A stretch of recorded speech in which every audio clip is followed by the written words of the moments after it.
Okay, we are especially honored tonight to be joined by a guy that turned the wrestling business around for me. Little did he know that I became a born-again wrestling fan in 1982 when Butch Reed showed up in the rings of CWF. Barry, how cool is it that we've got Hacksaw Butch Reed with us tonight? You know, one of the coolest things about this is that 6 or 7 months ago, you said to me, Jeff, and I'll never forget it, and I think you even said it on air, you said, I want to be able to interview Hacksaw Butch Reed one of these days.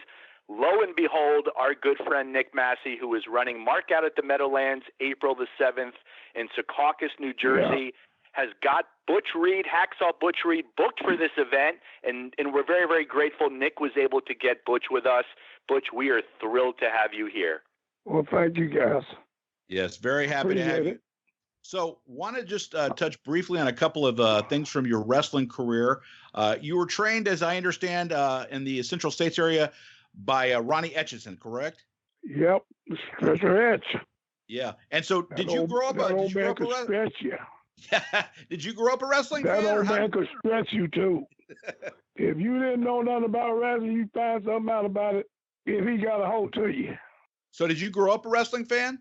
Well, in my latter years, as I was going through high school, football player. We didn't have wrestling in our school. Sure. We didn't have amateur wrestling or anything.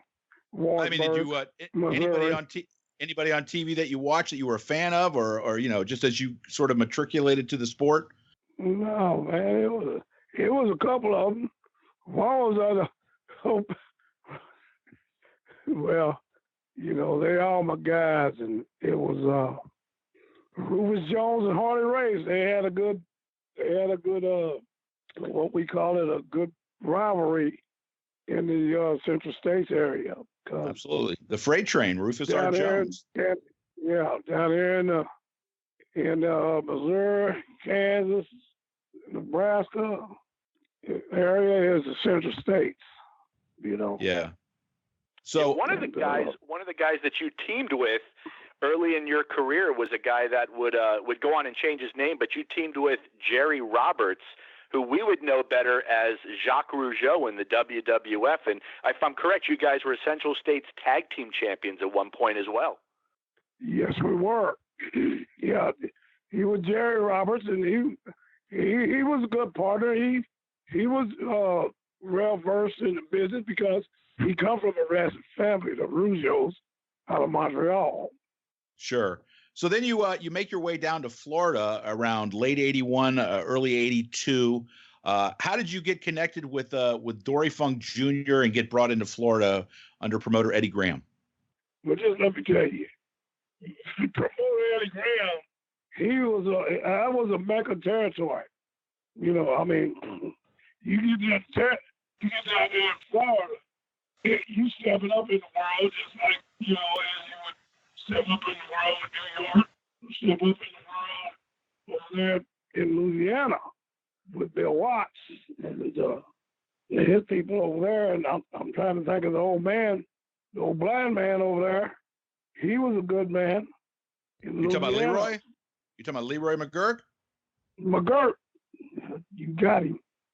But you're down in Florida, and did you know Skip Young, Sweet Brown Sugar, before then, or did you meet him when you came down to Florida? He's my tag team partner. I knew of him. Oh, okay. I didn't know him till I got there. And they tag teamed us up, and we got to be good friends. God rest his soul. Oh, absolutely, too. And you guys, you had really just an amazing run in the state of Florida. It kind of went from all of January 1982 till the end of October. So you had a really solid 10 months in Florida, and you were the top star. And this is something that is in my opinion, really unique and kind of overlooked. you were the top guy. Dusty really wasn't around. Dusty was everywhere else, and he would come in and pull a couple of shots, but you were positioned as the top guy. And when Dusty did come into the state, when he came back to Florida, he was tag teaming with you. So he knew what he was doing. He was putting himself with you because you were so over at that time. So give us some of your memories of working in Florida. You worked with some great guys, Dory Funk Jr., as Jeff just said. David Man, I work with. Listen, I'm not trying to cut you off with the boy. You're bringing up all these old memories of me down there in Florida.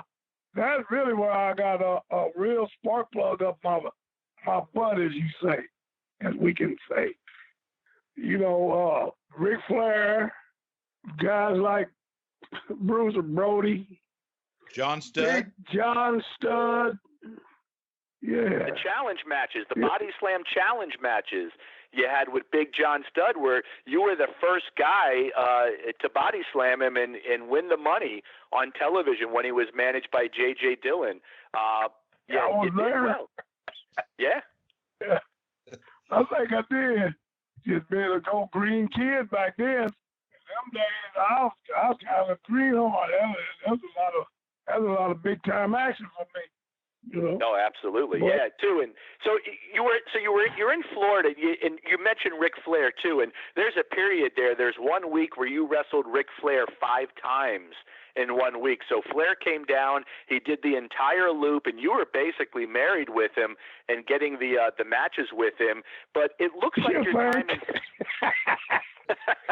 Me and Ric Flair went for hours. Yeah. Ric Flair always put a bounty on me for Ric Flair's sake, because Ric Flair was his title was being threatened by me. But you know, it's still politics in them days. But anyway, he know he had heavy competition.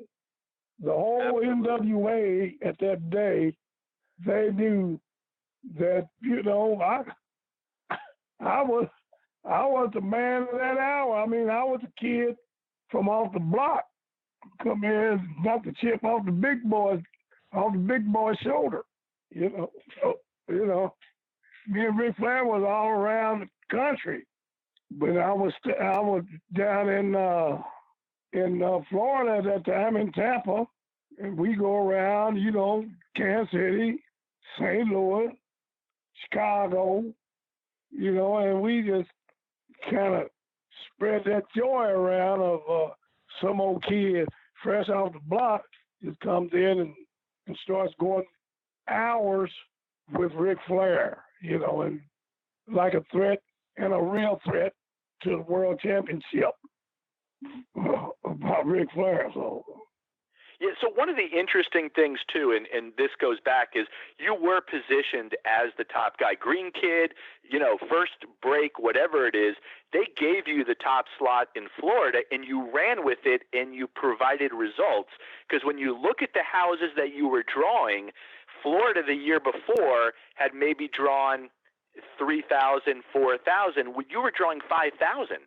So, you know, fans were coming out to see you, and really, was there any resentment from Dusty Rhodes, who had been the top star in Florida for the last 7 or 8 years, coming back and seeing, you know, how popular and the fact that you're putting butts in seats? Did he resent that at all? I'm really not going to comment on that. And you know, me and Dusty, we was all right. We was always okay, but you know, I never know what was going on back in them back doors when the doors closed. So I'm gonna leave that alone tonight. But so, well, Butch, let me ask you, one of the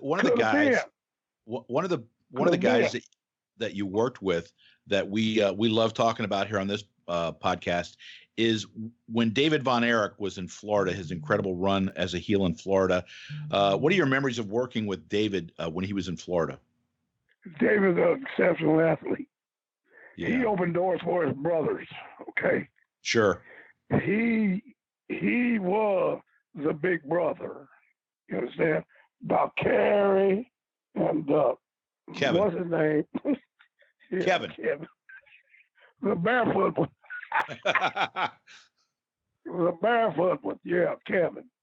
But David and I were we were kind of bourgeoisie because I, you know, it was an honor to work with the guy, and he pioneered his family through the business, and God rest his soul. He's a champion in my book. He's A1. Yeah, and he was a tremendous. It was a tremendous foil to you and Skip when you guys would work tag teams along with Dory Funk Jr. It made for a great foursome in the ring. Yeah, let me tell you about them Funk brothers. Okay. Okay. Them guys, I take my hat off, tip top of the world. Funk brothers, they were the head honchos in Florida when I come down there. I got Dory and Kerry, you know, them athletes. They Texans and you know, and they were both world champions, and they give me the name of Hacksaw Butch Reed. We had to come to terms in Eddie's office, and they wanted to find out what they wanted to do with me, you know. And we're talking about my beginnings down there. I really began Hacksaw Butch Reed out of Florida with the Funks. Okay. And Eddie Graham and Mike Graham, and you know, we know how the politics roll. But anyway, I didn't fake nothing. I guarantee you, everybody that give me lumps, they got some lumps back. I know me and Dory Funk taught me how to go through 1 hour Broadways, as we call them. 1 hour Broadways is 1 hour draw to the finish. I think I saw some of them in West Palm Beach. You can go on back in your archives and you'll find them anyway. Oh, you sure. know, Ric Flair, you know, these guys, they really give me a real boost, a real kick in the ass, I say, in my career, you know. Yeah. So let me ask you, at some point when you left Florida, you eventually worked your way up to Mid-South and working for Bill Watts, and that's where you first met the JYD. Tell us some of your memories JYD, of JYD. My brother. Hey, I ain't talking about no soul brother, nothing like that. That's my brother. Yeah. God rest his soul. God love him.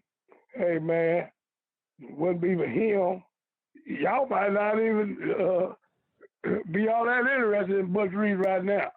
Me and him beat each other up all around this country. You hear me?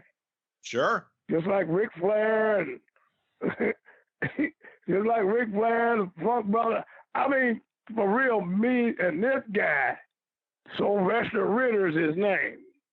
We beat each other up all around this country. Yeah. Yeah. Did you like working for Bill Watts?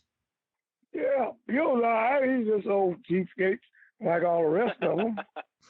You know, who gives shit? You know, he pays you enough to be satisfied, and you know, and we young men in them days, you know, and we was happy to be there, and we was happy to keep on feeding our family and keep our bills paid and keep our house notes and everything all together. You know what I mean? I owned a ranch and everything else back in them days. Bill Watts, like they call him, you know, he was a hat. And it's just like all the rest of these promoters, they all crook, you know. They weren't going to pay it all to you. But they got the first count. Got it. So let me ask you, one of the most memorable parts, besides your feud with JYD, which was so memorable, so many people remember the run that you had where it was you and Buddy Landel working together in Mid-South, first as a tag team and then in a feud later on. Tell me some of your memories of Buddy Landel. And do you have a Buddy Landel story for us? That's my brother from another mother, Buddy Landel. God rest his soul. Buddy was a member of the Ku Klux Klan. You understand me? He was born in it. Are you getting this? Yes, I'm getting it. Oh, yeah. All right. Well, anyway,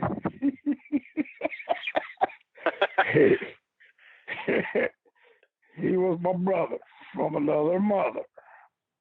He come out of Knoxville, Tennessee, and he was raised up with Ku Klux Klan out of Tennessee. He's the only white boy. He's the only white boy that called me a nigger, and I didn't ought to kill him. Oh. Yeah, you got that? Yeah. Oh, yeah. Good times at Budrow, huh? Yeah. That's my buddy. God rest him, man. Did you prefer when you were part of a tandem with Buddy, or when you were working against him? Which one did you prefer? It didn't matter. It's just like me and Dog, just like me and JYD. It didn't matter if I'm working with him or against him. I mean, it's all good. We got all understandings, and they're just my people. Sure. Buddy and I understood each other. JYD and I understood each other. And I mean, man, I was friends with the Road Warriors. And I'm good buddies with the Four Horsemen. Man, shoot. We've all brotherhood, you know what I mean? But sure. We had to make our money. We had to do business. And we had to do it professionally and conductively the way we had to do it. And we knew how to work. Yeah. We knew how to fight. How was it working with Ted DiBiase? If any young kid wanted to really start in professional wrestling, having that old boy as a trainer, that's one technician. Ted DiBiase is a technician. I'm what you call methodical, but Ted DiBiase was a workhorse of technology. He get in a hole and get out of the hole, show you how to put him back in the hole, and then he can get out of it again and show you how to put him back into it again and get out of it. Are you understanding me? No, I get what you're saying. Yeah. So you eventually you get the call to go up to New York as the natural Butch Reed. So when you first go up there, did you like what they were doing with you? Well, yeah, but then I've been gone. The blonde hair, I was kind of skeptical about, but Big Cat Ernie Ladd, he really talked me into that because him and Vince come up with that gimmick. I just said, okay, I can roll with it. I just come to myself, shit. Old country boy like me going to New York and, all around the world, shit with blonde hair like Sweet Daddy Siki. Remember him? Oh yeah, I remember that. Yeah, okay. Now I'm gonna really get on the map now. I'm gonna make history in this business as a black man with two gimmicks, and Hacksaw and a natural going on, and I call myself the natural born blonde. I'm a natural born athlete. Everything I ever become is natural. You know what I mean? Sure. I told the people, I put it to the people like, I'm a natural blonde and I'm a Negro with natural black hair for birth. But let me go my wife was a beautician and she kept my hair real shiny blonde. And so I just said, I'm a natural everything. I'm a natural man. I'm a natural athlete. I'm a natural blonde. And I'll naturally whoop your ass. You feel me? Yeah, I enjoyed it. I didn't keep the gimmick that long. I kept it about 2 years, I think. A good 2 years, but it started getting hard on me. Like my hair was falling out, you know what I mean? I still got good part of my hair today. And you're lucky because I don't. Yeah.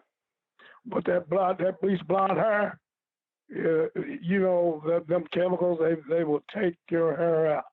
You know. I can't believe Flair lasted that long with that hair. Yeah, but he's very, very thin, isn't he? Yeah, just a wee bit of a wisp left. Yeah, but I mean, he still got parts of his hair. You know, Pastor, he still got parts of his hair. God bless his soul. And he's another good friend of mine. Man, these guys that I was associated with through my wrestling career, we're all professional. It was a good run, you know. So I'll do it again, but I do a little bit after different. you left the WWE, you end up in WCW, and they hooked you up with Ron Simmons as Doom. Had you met Ron before you guys were put together as a tag team? Did you know him? Had you seen his work? Oh, I know of him. Ron's green as grass in the springtime. Ron was a great athlete football player out of Florida State. That fool made four-time All-American out of Florida State. Oh, no, he was a hell of a football player. That's what I'm telling you. Yeah, I can remember seeing him at Florida State. Four-time All-American. He made All-American, second, third team or something when he was a freshman at Florida State. And then as his career went on, he was in the first two teams of, SEC All-American, man. That's hellified.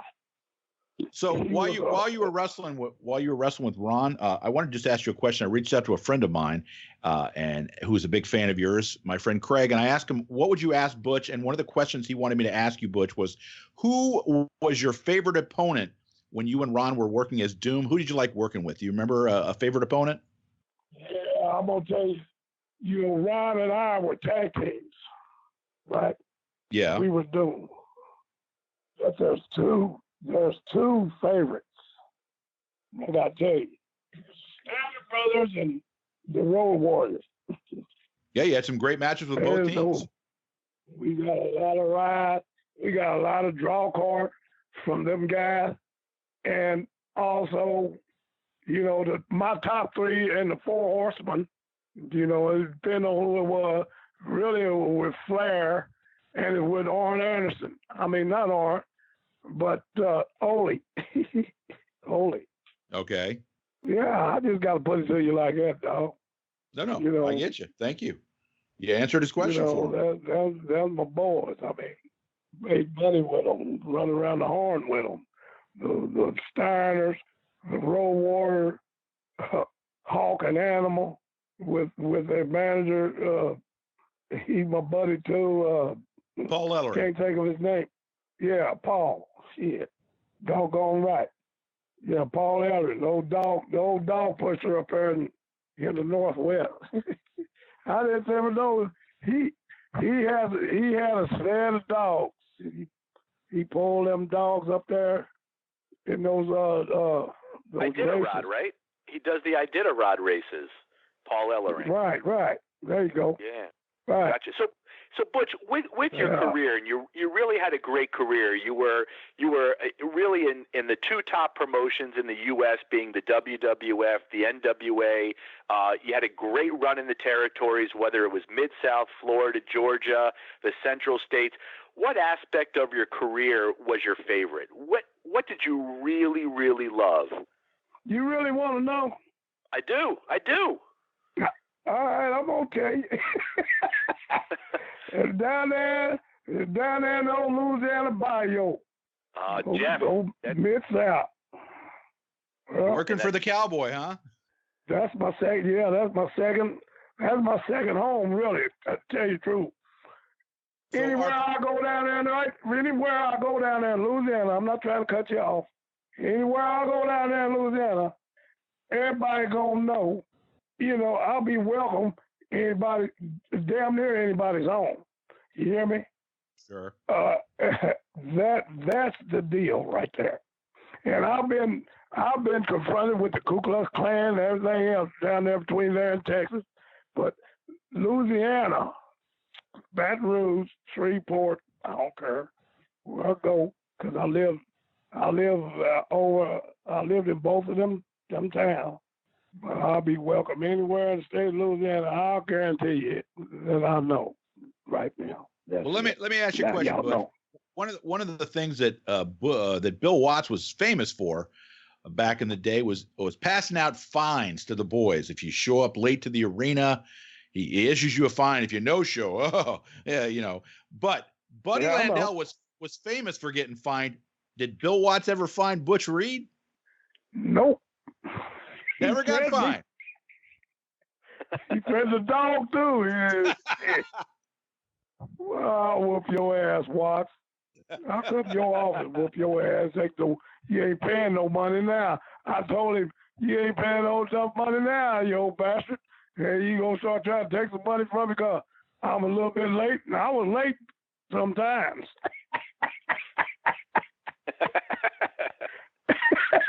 I gotta laugh about this shit. Excuse my language. I don't care. But anyway.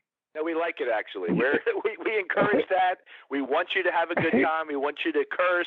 Whatever makes you feel comfortable. That's what we're all about here too. So, that's great because I loved your Florida stuff. But you know, Jeff is a huge fan of your Mid-South work, so I know he loves hearing that. Mid-South is where I really kicked the ass. You hear me? Mid-South is where I really got over. I'm not bullshitting you at all. Between Florida and Georgia, shit, and the rest of the country, I got over in Mid-South with Junkyard Dog. You understand? Oh, yeah. I really did. I got over down there in the Bayou country.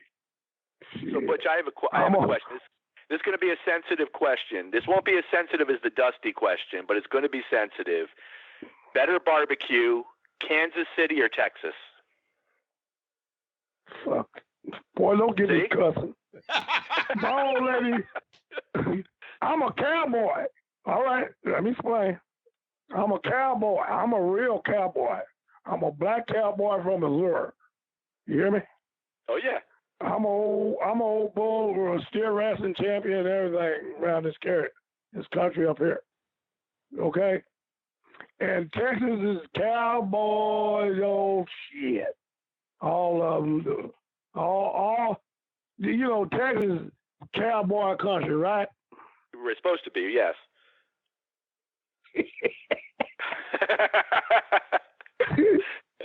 All right, shit. I'm going to tell you, I'm going to let you all know this one.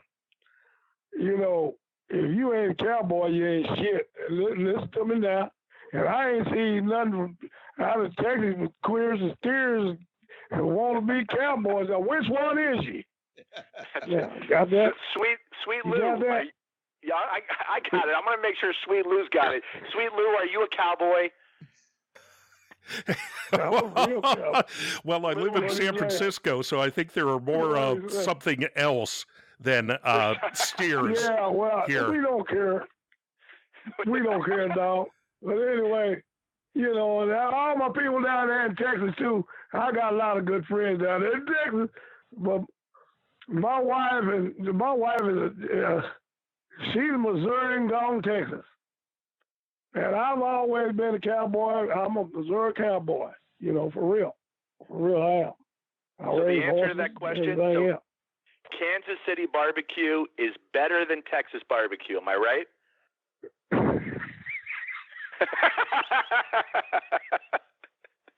Now, what do you think? I can't believe you're putting the. I ain't talking about Kansas City because I don't even like Kansas City neither. Missouri down home barbecue, home cooking is a shit. I ain't lying to you. All right. I can't believe you're putting the boots to Arthur Bryant. I ain't even going in Kansas City. Shit. We know about Arthur Bryant. Hell, we know about the other old boy too. What's his name? The old famous boy, black barbecue man up here. What's his name? Yeah, no, I thought that was Arthur Bryant. Arthur Bryant is one. There's another one. Let me ask my wife so you boys will know. Yeah, y'all ain't got nothing but time. Talk to me. All right. What? Besides all the fire, what's the other old barbecue man name? Oh, we're on 12th Street. Gates, Holly Gates. Gates Barbecue. You got me? I got you. Yes, I've heard that one too. Yeah, Holly Gates. Gates Barbecue. All right. Boys, I'm getting old now. Shit. I'll be 65. I'll be 65 in July. So my old memory slipped a little bit. Well, Barry, you want to give the folks one more plug for Butch's appearance coming up here on the Northeast right before WrestleMania? Absolutely, too. So, again, our good friend Nick Massey, who is responsible for getting this Hacksaw Butch Reed on this interview with us today. Nick is putting on a great show. It's Sunday, April the 7th, which is the day of WrestleMania, taking place at the Meadowlands Plaza Hotel in beautiful downtown Secaucus, New Jersey. It is marked out at the Meadowlands. You can meet Hacksaw Butch Reed, the man himself, the living legend, along with Tully Blanchard, Tito Santana, Stan Hansen, Scott Casey, Danny Spivey, good old JR Jim Ross, Billy Jack Haynes, and a host of other guys. I am going to be there, Butch. I am going to come up. I'm going to introduce myself, and I'm going to bring you some barbecue. I'm going to bring you New Jersey barbecue, and you can tell me it tastes like shit, because it does taste like shit. Oh, it ain't that bad. Hell, I've had New Jersey barbecue before. Hell, I even cooked it. There you go. Oh, Butch, good. Butch, let me ask you one last question, and we'll let you go and get back to your dinner with your wife. One of the questions I always ask guys that we've interviewed is this: if you're in a, shall we say, a social situation, you're out at a bar or a restaurant, maybe eating some barbecue, and you got 10 guys, and they're coming towards you, and they got a negative look on their face. They're looking to start some trouble. Tell me, who are the 2 guys that you met in the wrestling business that you want standing on either side of you when those 10 guys come walking towards you? Really? I want Don Leo Jonathan and Andre the Giant. Okay, that's a pretty good twosome right there. You hear me? I heard you. Them old timers, they belong since past. But I ain't talking about nobody. But I'm talking about some big old some bitches I want beside me would be them guys. It'd be Andre, Big Boss, Andre the Giant, and Don Leo Johnson. So you're not going to say Buddy? That was a joke. Hell no. That was a joke. Buddy Landel. My buddy. Well, listen, Butch, we really appreciate you coming on, talking about your wrestling career, talking about Texas barbecue, and the shitty New Jersey barbecue too. We certainly appreciate your time. Hey, listen. Wait a minute before you run off. I know. I'll tell you a badass motherfucker. I like them. Excuse my language. Bad boy Leroy Brown too. I don't care. And Ron Simmons, and I just got to have backup, man. Okay. Bad Leroy Brown. Y'all remember him? Oh yeah. Oh, of course. Baddest man in the whole damn town. Yeah, I mean, for real. Yeah, that's a tough old black ass man right there now. Shit. And Ron Simmons, he's stout as a rock. But really, yeah, I've always heard Ron's not somebody to trifle with. Yeah, he ain't no joke. We went around one night, and Ron, he's stout. I'm stout, but he's stout. Hey guys, it's good talking to y'all. Absolutely. We really do appreciate your time, Butch. And we hope you have a good time going up in New Jersey and hooking up with some old friends, saying hello to some of the guys you spent all those years with in the business. Well, I'm going to meet y'all, ain't I? You're meeting me. I'll be there. I'm the good-looking one of this group. Yeah, I'm going to be there. Okay. I'm going to come up. I'll introduce myself. Yeah. All right, pretty boy. Haven't heard that in a while. Yeah. That's what they call Barry, pretty boy. Pretty boy. New T-shirt, Jeff. New T-shirt. All right, guys. Okay. It's been a pleasure. It has been a lot of fun. Thank you. Thank you so much. All righty. Bye.